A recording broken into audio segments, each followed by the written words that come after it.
America Iran के बीच 2 हफ्ते का सीज फायर है। इस बीच दोनों तरफ से तल्ख बयानबाजी ने तनाव को और बढ़ा दिया है।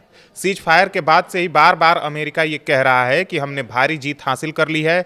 ईरान ने घुटनों पर आकर सीज फायर की भीख मांगी है।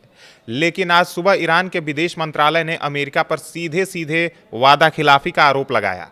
ईरानी विदेश मंत्रालय ने कहा कि अमेरिका ने वादा समय से पहले तोड़ दिया, ट्रंप ने भरोसा तोड़ा है।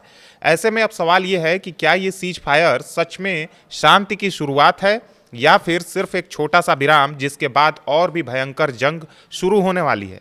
वहीं इस बीच अमेरिकी रक्षा मंत्री पीट हेगसेथ ने ईरान को साफ चेतावनी दी है कि अगर ईरान डील में नाकाम रहा तो अमेरिका निर्णायक हमला करेगा। क्या दोनों देशों के बीच 2 हफ्ते का सीज फायर वास्तव में शांति की ओर एक ठोस कदम है या महज एक रणनीति? क्या ईरान अब फिर से होर्मुज बंद कर देगा? जानेंगे पूरी कहानी। नमस्कार, मैं ओमकार पांडे और स्वागत है आपका न्यूज 18 राजस्थान के डिजिटल प्लेटफॉर्म पे। ईरान और अमेरिका के बीच तनाव अभी भी बहुत ज़्यादा है। हाल ही में दोनों देशों ने 2 हफ्ते का सीज फायर यानी युद्ध विराम करने पर सहमति जताई थी, लेकिन अब ईरानी विदेश मंत्रालय ने इस पर कड़ी नाराजगी जताई है। अल अरबिया न्यूज के मुताबिक ईरान का आरोप है कि अमेरिका ने वादा समय से पहले तोड़ दिया है। ईरान कह रहा है कि ट्रंप प्रशासन ने भरोसा तोड़ा है और सीज फायर टूटने की कगार पर पहुंच गया है। दरअसल कुछ दिनों पहले अमेरिका के राष्ट्रपति डोनाल्ड ट्रंप ने ईरान के साथ 2 हफ्ते का सीज फायर घोषित किया था।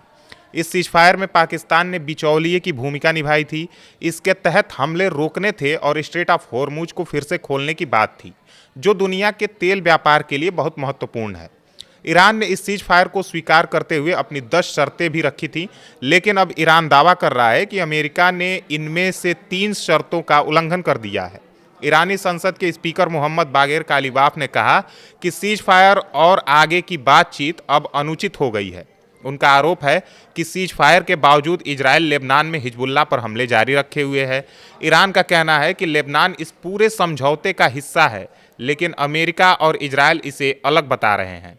इसके अलावा सीज फायर के बाद ईरानी हवाई क्षेत्र में ड्रोन घुसने की भी शिकायत की गई है। तीसरी बात, अमेरिका ईरान के यूरेनियम संवर्धन को बिल्कुल स्वीकार नहीं कर रहा है, जबकि ईरान इसे अपनी सुरक्षा से जोड़कर देखता है। ईरान के विदेश मंत्री अब्बास अरागची ने साफ कहा है कि अमेरिका को फैसला करना होगा, या तो असली सीज फायर या फिर इजराइल के जरिए युद्ध जारी रखना। दोनों साथ नहीं चल सकते।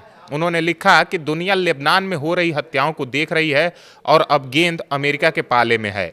ईरान चेतावनी दे रहा है कि अगर वादा पूरा नहीं हुआ तो मजबूत जवाब दिया जाएगा। दूसरी तरफ अमेरिकी रक्षा मंत्री पीट हेगसेथ ने ईरान को सख्त चेतावनी दी है। उन्होंने कहा है कि अगर ईरान डील में नाकाम रहा या शर्तें नहीं मानी तो अमेरिका निर्णायक हमला करेगा। हेगसेथ का बयान काफ़ी आक्रामक है। उन्होंने दावा किया कि अमेरिका ने ईरान की सैन्य क्षमताओं को बुरी तरह कमज़ोर कर दिया है और ईरान ने सीज फायर की भीख मांगी थी। उन्होंने कहा कि अमेरिकी सेना मध्य पूर्व में तैयार बैठी है। अगर ज़रूरत पड़ी तो पहले जैसे तेजी और सटीकता से फिर हमले शुरू कर दिए जाएंगे। हेगसेथ ने अभी कहा कि ईरान को अपना संवर्धित यूरेनियम सौंपना ही होगा, वरना अमेरिका उसे खुद निकाल लेगा। उनका कहना है कि सीज फायर सिर्फ एक विराम है, युद्ध खत्म नहीं हुआ है। अमेरिकी सेना अब भी पूरी तरह से तैयार बैठी हुई है और अगर ईरान कोई चालाकी करेगा तो उसका जवाब उसे मिलेगा। ट्रंप प्रशासन का रुख यह है कि उन्होंने ईरान पर दया दिखाई है, वरना और ज़्यादा नुकसान पहुंचा सकते थे। ये हेगसेथ का बयान है।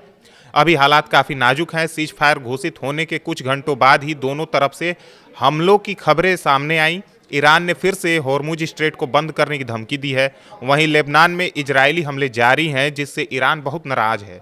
दोनों देशों के बीच बातचीत अभी भी चल रही है, लेकिन भरोसे की कमी साफ साफ दिख रही है। यह पूरा मामला मध्य पूर्व की सुरक्षा और दुनिया के तेल बाजार को प्रभावित कर रहा है। अगर सीज फायर टूट गया तो फिर से बड़े हमले हो सकते हैं, जिससे क्षेत्र में अस्थिरता फिर बढ़ जाएगी। ईरान लगातार कह रहा है कि वह अस्थायी समाधान चाहता है, न कि सिर्फ अस्थायी युद्ध विराम। अमेरिका की तरफ से भी साफ कहा गया है कि वे ईरान को न्यूक्लियर क्षमता बर्दाश्त नहीं करेंगे। अभी देखना यह है कि अगले कुछ दिनों में बातचीत कितनी आगे बढ़ती है या फिर तनाव और अधिक बढ़ जाता है। दोनों तरफ से बयानबाजी तेज है, लेकिन युद्ध फिर से शुरू होने से पहले कूटनीति काम कर पाएगी या नहीं, यह समय ही बताएगा।